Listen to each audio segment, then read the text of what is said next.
Pak Junaidi selaku tokoh kebinekaan yang ada di Dasma. Baik, pertanyaan pertama, bisa perkenalkan dulu diri Bapak dan juga perannya di sekolah ini? Nama saya Betul Junaidi sebagai Kang bersih-bersih ya. Enggak, sebagai guru agama ya. Saya ngajar sini dari tahun 2019. Terus, dan Selanjutnya, menurut Bapak bagaimana keberagaman yang ada di Dasma? beragam apanya nih? Kalau beragam dari tingkah laku, wah sangat beragam ya. Dari murid yang barbar sampai yang polos banget ya. Kalau keberagaman suku ada, keberagaman agama apalagi ya. Sejauh mana kebinekaan yang terasa dalam praktik sehari-hari di Dasma? Ya kebinekaan kalau Pak lihat selama dari tahun 2019 ya, itu memang tidak ada masalah. Bahkan pertengkaran karena sara ya, suku, ras, dan agama dan budaya saja, Pak rasa tidak pernah terjadi kalau Pak lihat, Bapak pribadi ya, tidak pernah terjadi. Palingan cuma karena misalnya kalau penangkalan anak ini cuma aja doang sih. Tapi kalau berbeda karena agama itu terutama yang agama, ras, suku itu nggak ada sih. Bahkan ada murid-murid yang disabilitas ya, maaf ya, tanda kutip cacat yang sekolah sini pun tidak pernah ada sampai keluh kesal, sampai ada pencarian orang tua. Saya tahu Pak ya, saya tahu Pak ya. Keberagaman di Dasma itu terbilang sangat baik. Ya, Pak berani bilang baik karena memang nyatanya sampai saat ini tidak ada masalah yang terlalu signifikan kalau berbicara. Nah Pak, tadi kan sudah Bapak jelaskan kebinekaan yang ada di Dasma. Nah selanjutnya bagaimana sih Pak Dasma itu menjaga toleransi dan rasa saling menghargai di antara siswa? Berbicara tentang toleransi, Pak Kepala selalu mengingatkan bahwa anak tidak boleh melakukan hal-hal yang berbau sara ya. Kalau dalam pengumumannya sering mendengar, kita selalu menghargai baik sesama. Kalau dalam negara agama seperti itu karena ya perayangan, pawongan, perayangan, kalau pawongan sesama manusia, kalau pernikahan bagi lingkungan sekolah kita kan musuh kecil dengan bangunan yang tinggi. Makanya menjaga keharmonisan juga dimulai dari di kelas juga sering guru-guru mengingatkan kita tidak melakukan bully, apalagi sekarang kan bully banyak ya. Mengingatkan mereka agar tidak membuli temannya karena beda kulit, beda agama, beda apa. Dan sampai saat ini tentang hal seperti ini sih masih bisa diredam. Artinya tidak sampai parah. Sebenarnya semuanya berjalan lancar sampai 16 Maret saat ini dengan adanya banyak organisasi baik penyamaan sekolah dan lain sebagainya. Selanjutnya, adakah program atau kegiatan yang dibuat untuk mempererat kebersamaan? Ada seperti kegiatan ulang tahun tuh lomba-lomba kan tidak membatasi siapa yang itu. Bahkan ketika sembahyang bersama di sekolah pun mereka mau datang dengan pakaian adat atau tidak ada juga yang larang. Sekolah hari Kamis pun mereka mau pakai pakaian adat atau tidak kan tidak melarang. Yang penting semasih sopan, tidak memberikan citra buruk kepada orang lain ataupun penghinaan.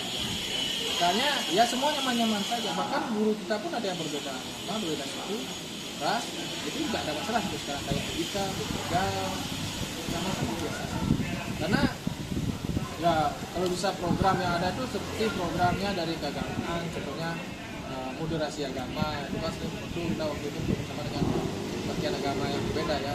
Bahkan di sekolah kita juga agama Buddha ada, Kristen ada, Katolik ada. Saya tahu Pak ya, Islam ada, Muslim, apalagi mayoritas itu sama sekali tidak masalah.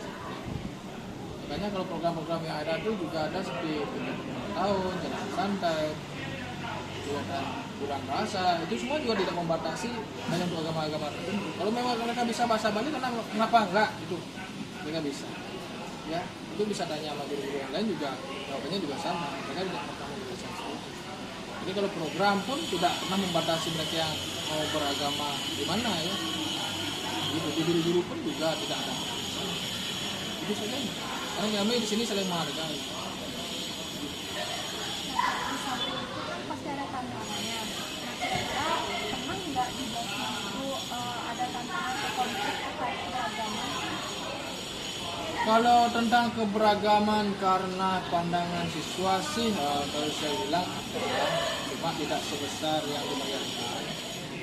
Hanya konflik dingin saja sih. Itu kan cuma pandangan anak-anak muda ya. Tapi tetap diredam dengan membatasi ruang gerak serta memberikan pemahaman pada anak-anak kenapa kita harus seperti ini, kenapa kita tidak boleh melakukan, kenapa kita harus menghargai pendapat.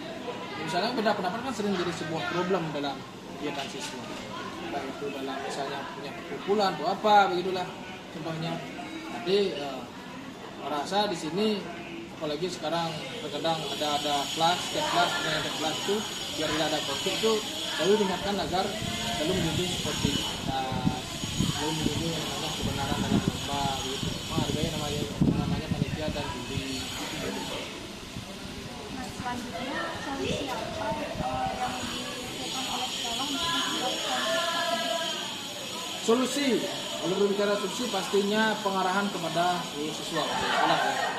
Baik guru, baik siswa. Kalau guru menemukan hal seperti itu harus dilaporkan ke BK karena ada penanggulangannya.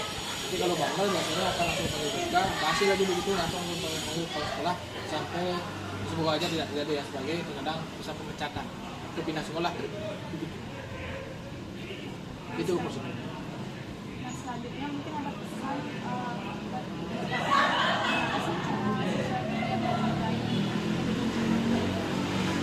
menghargai kebinekaan.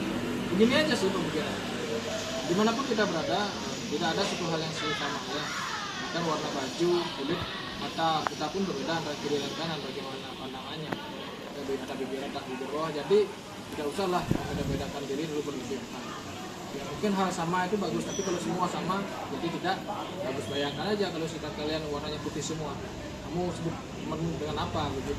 Jadi hargai perbedaan, karena perbedaan itu keragaman itu sebuah keindahan.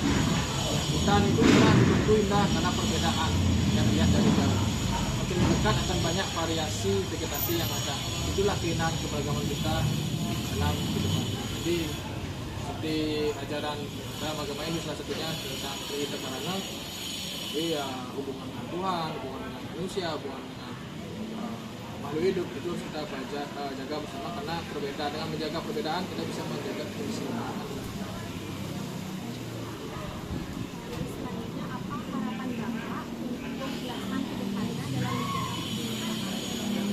Harapan saya sih tetap seperti sekarang dan ditingkatkan lagi, karena kita nggak tahu gelombang apalagi yang datang, apalagi sekarang zamannya sosmed, ada saja hal-hal yang menjadi sebuah polemik ya, yang bisanya kalau orang awam itu ikut-ikutan ya, kayak anak muda yang jiwanya barbar pun juga ikut-ikutan tanpa mencari tahu sebab-sebabnya. Jadi apa sih agar para guru, terutama siswa yang menyadari bahwa tidak usahlah ikut-ikutan berbeda-beda tersebut terlalu berlebihan ya. Pokoknya ingat kata-kata tadi, perbedaan itu ya, ada orang yang bentuknya begini, bentuknya begitu, seperti ini, begitu, itulah hidup. Jadi ngapain kita melihat Bapak bisa memberikan suatu kata yang menggambarkan kebinekaan di Dasma? satu kata? Satu kata. Kalau satu kata tanpa tambahan ya nyaman ya. Nyaman. Ya nyaman. Kenapa Pak bilang nyaman ya? Pak lihat anak-anak kan kadang belajar sampai malam ya, khusus tuh biasanya belajar malam, anak-anak pun nyari waktu untuk juga sampai kadang sampai jam masuk, jam pulang ya, berarti kan sekolah kita nyaman. Apalagi ekstra juga belajar lancar, langsung lah.